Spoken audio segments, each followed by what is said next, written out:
गुन्हेगारी पासून आपण दूर राहिलं पाहिजे, बरोबर आहे. त्याच्यानंतर आपण पाहिलं की संवाद कसा करायचा आहे, बरोबर आहे.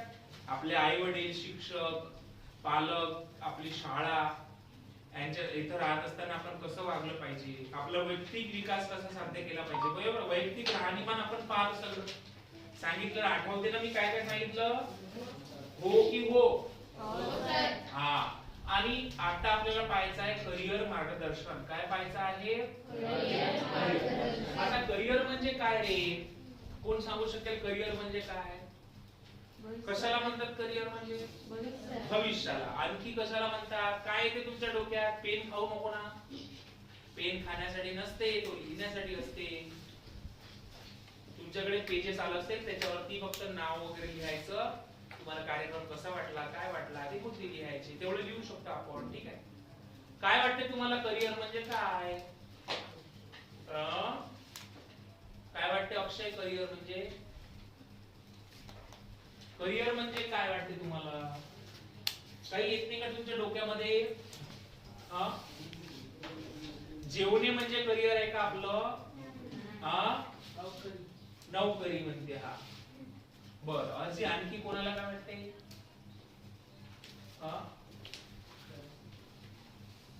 करिअर म्हणजे काय वाटते का तुला?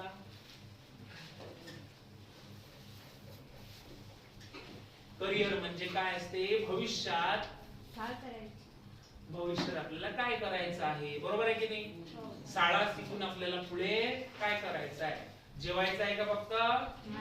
काहीतरी उद्देश शिकत असताना हे काढता येईल.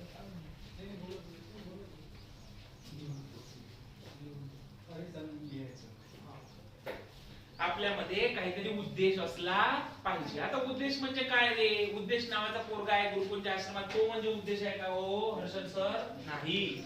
उद्देश म्हणजे जीवन जगताना काहीतरी ध्येय असलं पाहिजे. शाळा शिकत असताना काय ध्येय असलं पाहिजे? शाळेतून बाहेर गेल्यानंतर आपल्याला समाजात कसं राहायचं ते तर आहेच, पण आपलं पोट कसं भरेल, बरोबर आहे की नाही.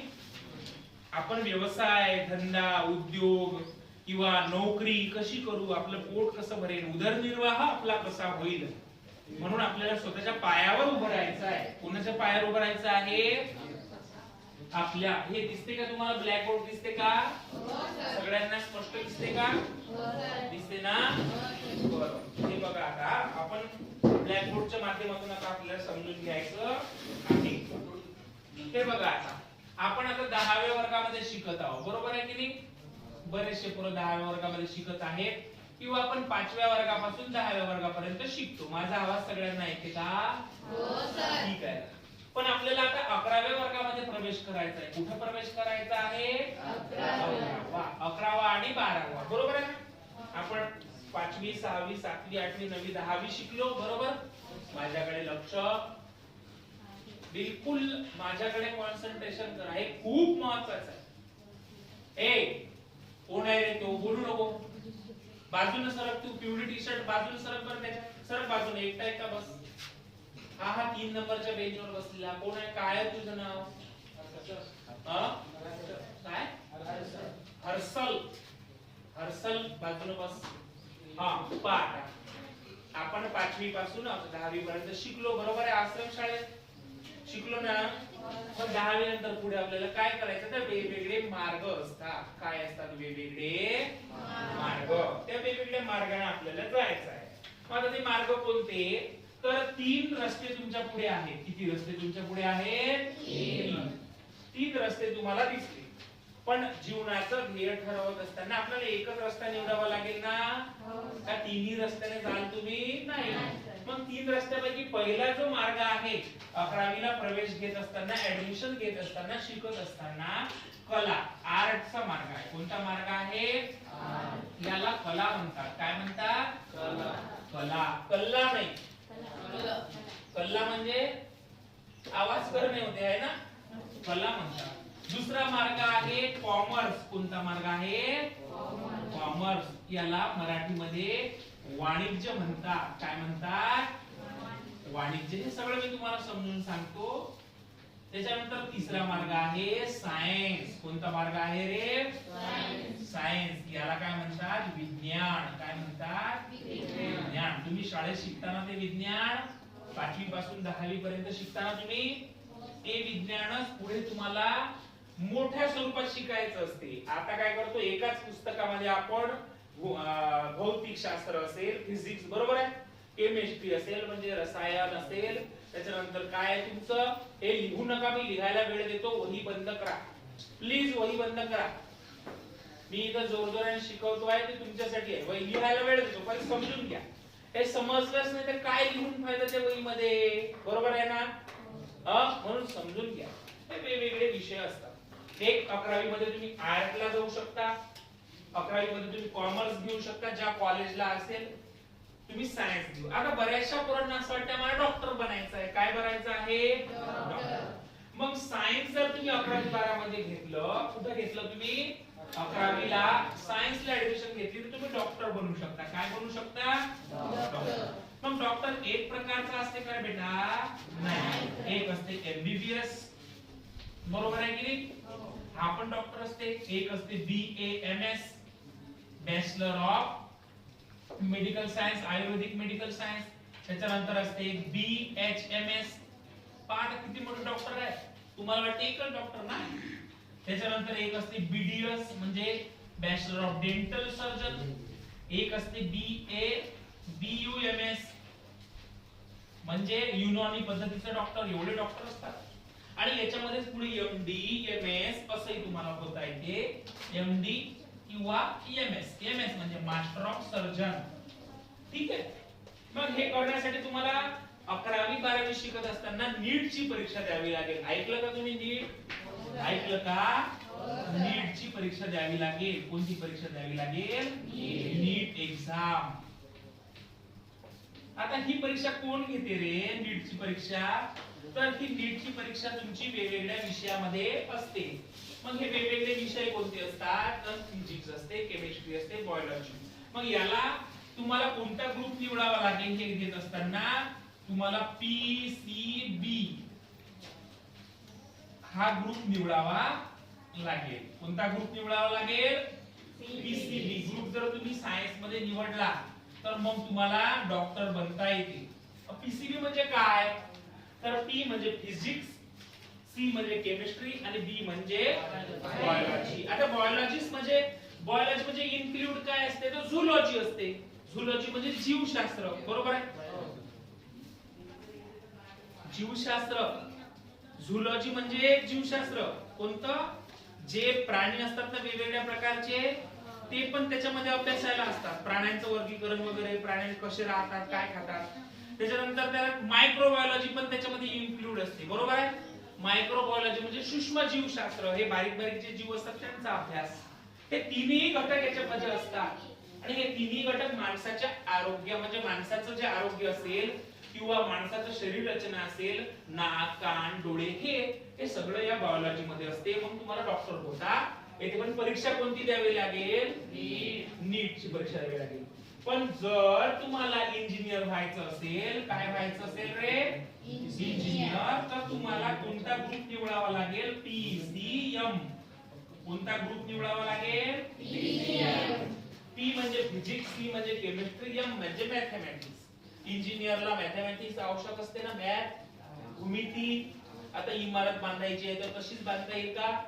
तिचं क्षेत्रफळ किती आहे, स्क्वेअर फूट किती आहे, काय ते सगळं याच्यामध्ये पाहावं लागेल. मग इंजिनियर जर तुम्हाला व्हायचं असेल तर तुम्हाला कोणती परीक्षा द्यावी लागेल? मग JEE. कोणती परीक्षा द्यावी लागेल? JEE. आता ही पण परीक्षा वर्षाची होत राहते. JEE exam. याच्याबद्दल सविस्तर माहिती जर तुम्हाला घ्यायची असेल तर YouTube वगैरे आहे ना, त्याच्यावर तुम्हाला याच्याबद्दल सविस्तर माहिती भेटते तुम्हाला इंजिनियर होण्यासाठी. ठीक आहे. आणि डॉक्टर होण्यासाठी तुम्हाला नीटची परीक्षा द्यावी लागेल. आणि डॉक्टरचे वेगवेगळे प्रकार आपण सगळे पाहायला. जर तुम्हाला 11वी 12वी मध्ये कॉमर्स घ्यायचं असेल, काय घ्यायचं असेल? आता वाणिज्य. कॉमर्स म्हणजे वाणिज्य. हा आता संपलं. आता कॉमर्स म्हणजे वाणिज्य. वाणिज्य म्हणजे अर्थ म्हणजे पैसा. अर्थ म्हणजे पैसा. जिथं पैशाचे व्यवहार सगळे होतात ते सगळं याच्यामध्ये येते, म्हणजे कॉमर्स क्षेत्रामध्ये येते. आता पैशाचे व्यवहार कुठे होतात? बँकेत काय होते? बँकेत कागद भेटतात. काय बँकेत कागद भेटतात? जर तुम्ही बँकेत गेले, बरोबर आहे, आणि तुम्ही म्हटलं एक प्लेट समोसे द्या, देतात का ते? नाही. समोसे खाण्यासाठी कुठे जायला लागेल? हॉटेलमध्ये. म्हणून बँकेचे जे व्यवहार राहतात, बँकिंग संबंधी जे काही राहते, ते सगळं कुठं राहते? मग कॉमर्स मध्ये राहते. त्याच्यानंतर आपलं सीए एक आहे. हा सीए म्हणजे कोण आहे? तर चार्टर्ड अकाउंटंट. हा काय करते?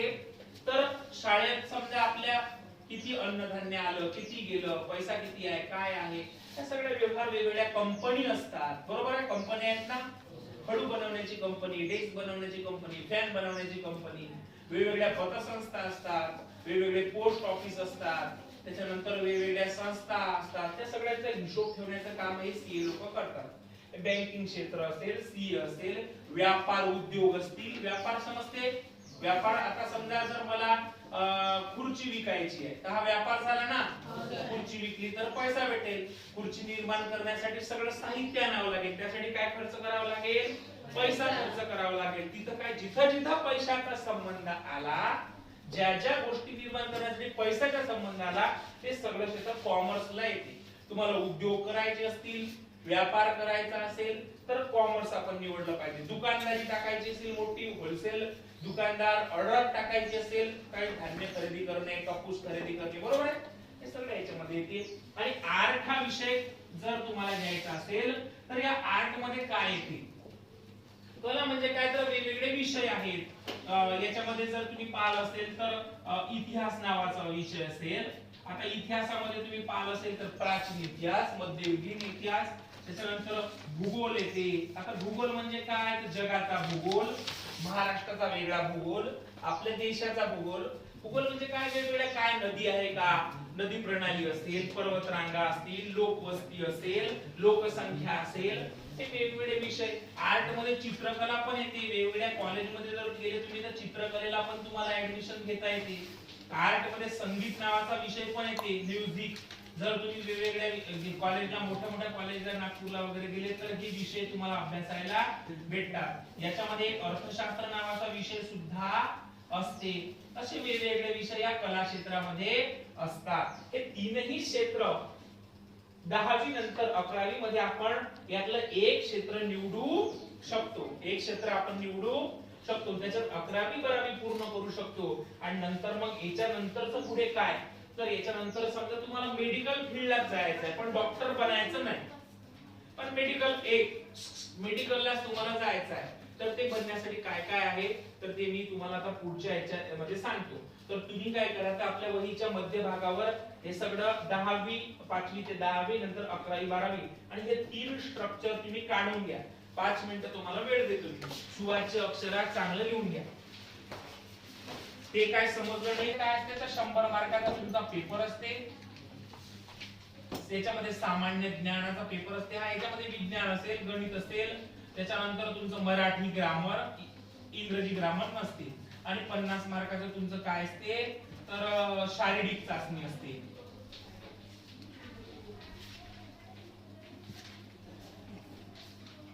ठीक आहे. पोलीस भरती सुद्धा तुम्ही देऊ शकता. दुसरा महत्त्वाचा मुद्दा आहे की जर तुम्हाला पोलीस भरती करायची नसेल तर वनरक्षक म्हणजे फॉरेस्ट गार्ड, वनरक्षक सुद्धा तुम्ही होऊ शकता. याला सुद्धा पात्रता असते तुमची 12वी. काय पात्रता असते? 12वी पास. मुली मुलं दोघांसाठी सुद्धा दरवर्षी याची जे काय म्हणतात वजन किती असलं पाहिजे, तुमची उंची किती असली पाहिजे, हाईट किती असली पाहिजे, तर दरवर्षी चेंजेस होत राहतात. ते पाहायचं, थोडं इंचचा फरक पडत असते. आणि 100 मार्काच्या पेपर मध्ये सामान्य ज्ञान याला सुद्धा 100 मार्काचा पेपर असते. पण तुम्ही गडचिरोली जिल्ह्यासाठी स्पेशल जर पाहिलं असेल तर 50 मार्काचा गोंडी भाषेचा पेपर पोलीस भरतीला, 50 मार्काचा गोंडी भाषेचा पेपर वनरक्षकला. हे दोन्ही पेपर तुम्हाला काहीतरी ते क्रायटेरिया असते. 25 मार्क, 30 मार्क, 50 मार्कापैकी घ्यावे लागतात. नंतर हा सामान्य ज्ञान. सामान्य ज्ञान है 100 मार्क. कोण आहे ग? सामान्य ज्ञान हा 100 मार्काचा पेपर आहे. याच्यामध्ये 4 विषय राहतात. एक राहते गणित, बुद्धिमत्ता, सामान्य ज्ञान म्हणजे याच्या सामान्य ज्ञान मध्ये इतिहासाचे काही प्रश्न, भूगोलाचे काही प्रश्न, पर्यावरण असेल, चालू घडामोडी असेल, हे प्रश्न राहतात आणि एक विषय राहते मराठी ग्रामर. मराठी ग्रामर समजते ना तुम्हाला? मराठी ग्रामर राहते, हे याला पण राहते, याला पण राहते. शारीरिक चाचणी म्हणजे धावणे 100 मीटर, 400 मीटर, 800 मीटरचं ग्राउंड मुलींना वेगवेगळं राहते बरं, मुलांना वेगवेगळं. त्याच्यानंतर तुमचं गोलाफेक समजते ना? गोलाफेकने पुलअप्स याच्यामध्ये राहते. हे आपण याची माहिती अजून जर तुम्हाला लागत असेल तर टेलिग्रामवर वेगवेगळे चॅनल्स असतात, त्याच्यावर याची माहिती तुम्हाला मिळून जाईल. ठीक आहे. आणि मुलांना जे क्रायटेरिया वेगवेगळे असतात ते एक लक्षात घ्यायचं. सगळ्यात महत्त्वाचं आहे की सामान्य ज्ञान आणि हा 50 मार्काचा गोंडी भाषेचा पेपर दोन्ही आला पण बरं का, दोन्ही आला पण राहते. जर याच्यापैकी हे करायचं नसेल, हे नाही, जर तुम्हाला आर्मीत जायचं असेल, कुठं जायचं असेल, आर्मी मध्ये जायचं असेल, तर तुम्हाला SSC GD ही एक परीक्षा घेणारी एजन्सी आहे. ऑल इंडिया साठी ही एजन्सी परीक्षा घेते. आर्मी मध्ये जर जायचं असेल तर हे स्टाफ सिलेक्शन कमिशन, SSC म्हणजे स्टाफ सिलेक्शन कमिशन, हे काय करते? पूर्ण ऑल इंडिया मध्ये परीक्षा घेते. म्हणजे आर्मी मध्ये काय आहे, तर आर्मी मध्ये तुम्ही पाहिलं असेल तर ITBP फोर्स आहे. ठीक आहे. त्याच्यानंतर SPG कमांडो आहेत, SPG कमांडो असतात. त्याच्यानंतर तुमचं SRPF आहे. त्याच्यानंतर तुमचं काय? CRPF. त्याच्यानंतर तुमचं BSF बॉर्डर सिक्युरिटी फोर्स. वेगवेगळे पोलीस राहतात बरं का. हे केंद्र सरकारच्या अंडर मधले पोलीस आहेत. ठीक आहे. आर्मी मधले. आणि स्टाफ सिलेक्शन कमिशन GD. आता याच्यामध्ये एक परीक्षा अग्निवीर पण आलेली आहे. ऐकलं का तुम्ही? अग्निवीर याच्यामध्ये परमनंटली जॉब नाही. अग्निवीरची परीक्षा पण तुम्ही देऊ शकता. हे दरवर्षी जागा निघत असतात, त्याचे वाद पण सुरू आहेत. ते आपण 10वी नंतर सुद्धा करू शकतो. काही जागा 12वी नंतर असतात, याच्यावर सुद्धा आपण लक्ष द्यायचं. आर्मी मध्ये हे वेगवेगळे पोस्ट असतात. ITBP आहे, SPG म्हणजे हे मंत्री वगैरे राहतात, PM राहतात, त्यांची सुरक्षा असेल. SRPF हे राज्य सरकारचे राखीव पोलीस दल असतात, ते राहतात. CRPF म्हणजे सेंट्रल गव्हर्नमेंटचे राखीव पोलीस दल राहतात, दंगल नियंत्रण वगैरे. BSF म्हणजे बॉर्डर जे राहते आपली देशाची, त्या बॉर्डरची सिक्युरिटी जी राहते, कोणी आलं नाही पाहिजे, कोणी गेलं नाही पाहिजे, तर ते सगळं याच्या अंडर मध्ये राहते. ते ह्या सगळ्या गोष्टी आहेत. हे बघा, ITI पण तुम्ही करू शकता, पोलीस भरती देऊ शकता, वनरक्षक होऊ शकता किंवा आर्मी मध्ये जाऊ शकता. हे सगळं तुम्ही लिहत आहे का? लिहिलं का? लिहून घ्या पटकन. पहिले ITI, त्याच्या खाली पोलीस भरती, त्याच्या खाली वनरक्षक, त्याच्या खाली आर्मी. व्यवस्थित लिहा. समजलं नसेल तर विचारा. तुम्हाला सगळं समजत आहे का? समजत आहे का? समजून राहिलं का तुम्हाला? हा, समजून राहिलं का? बरं, पोलीस बनण्यासाठी कोणती पात्रता लागते तू सांग. हा, पात्रता म्हटलं मी तुला. पात्रता पुणे शाखेतला कोण? कॉमर्स मधला पोरगा पोलीस भरती देऊ शकत नाही काय? सायन्स घेतलेला पोरगा पोलीस भरती देऊ शकत नाही काय? ते आर्टच घ्या लागते. असं काही आहे काय? कोणीही 12वी पास. ITI तुम्ही 10वी वर पण करू शकता. बस 12वी वर लक्ष द्यायचं बारी. मी सांगितलं ना, एनी पात्रता. झालं का?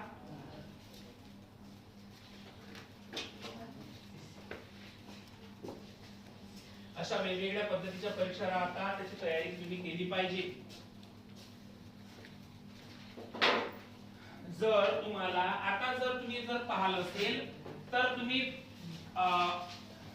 11वी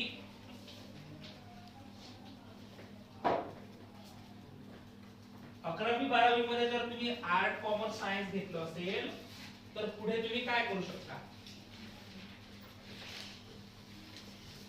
ज्यांनी वहीत लिहिलं त्यांच्या वहीत लिहून घ्या. आपल्याकडे वेळ कमी आहे. ठीक आहे. जर तुम्ही 11वी 12वी मध्ये जर कोणी आर्ट घेतलं, काय घेतलं हे बघा. तुम्ही 11वी बोलू नका ना रे, बोलू नका ना. मराठी समजत नाही का? जर तुम्ही 11वी 12वी मध्ये आर्ट घेतलं असेल, ठीक आहे, तर तुम्ही 11वी 12वी झाल्यानंतर आर्ट मध्येच तुम्ही काय करू शकता? BA करू शकता. काय करू शकता? BA. हे BA किती वर्षाचं असते रे? 3 वर्षाचं. किती वर्षाचं असते? 3 इयर. ठीक आहे. आणि BA म्हणजे काय? Bachelor of arts. बरोबर आहे. याच्यामध्ये वेगवेगळे विषय.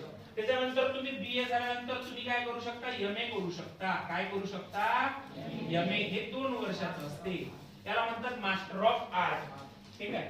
त्याच्यानंतर तुम्ही जर कॉमर्स घेतलं असेल 11वी 12वी मध्ये, ठीक आहे, काय घेतलं तुम्ही 11वी 12वी, कॉमर्स घेतलं. म्हणजे कॉमर्स म्हणजे काय, कॉमर्स म्हणजे काय, अरे लिहून दिलं ना, समजून सांगितलं ना.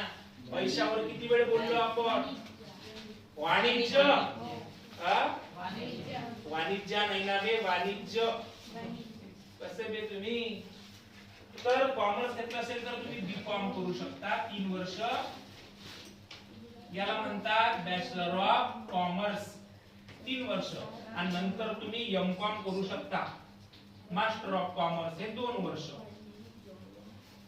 त्याच्यानंतर जर 11वी 12वी मध्ये जर तुम्ही सायन्स घेतलं असेल, काय घेतलं तुम्ही, सायन्स घेतलं, तर मग तुम्ही पुढे काय करू शकता, तर बीएससी करू शकता. आता बीएससी वेगवेगळ्या प्रकारची आहे. हे पण सुद्धा 3 इयर. कोण बोलून राहिलं ते, लिहून राहिला का तू, कोण बोललो, तू लिहून राहिला का, तू बोलला ना.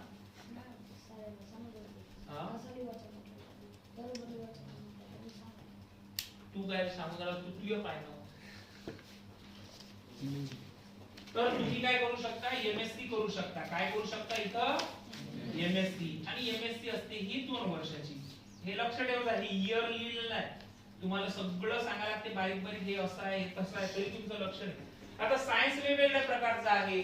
सायन्स मध्ये तुम्ही जर असले तर तुम्ही बीएससी कॉम्प्युटर सायन्स करू शकता. ज्या पोरांना कॉम्प्युटर शिकायचा आहे, फक्त कॉम्प्युटर, कॉम्प्युटर मध्ये काय वेगवेगळे सॉफ्टवेअर्स असतात किंवा वेगवेगळे हार्डवेअर्स असतात, कॉम्प्युटरचे पार्ट्स, वेगवेगळे काही साइट बनवणे वगैरे, ते तुम्ही 3 वर्ष करू शकता. मग एमएससी करू शकता कॉम्प्युटर मध्ये. नंतर जर काही पोरांना बीएससी करायचं आहे ऍग्रीकल्चर मध्ये, ऍग्रीकल्चर म्हणजे काय आपलं हे शेती विषय, तर ऍग्रीकल्चर तुम्ही करू शकता. त्याच्यानंतर बीएससी नर्सिंग आपण करू शकतो.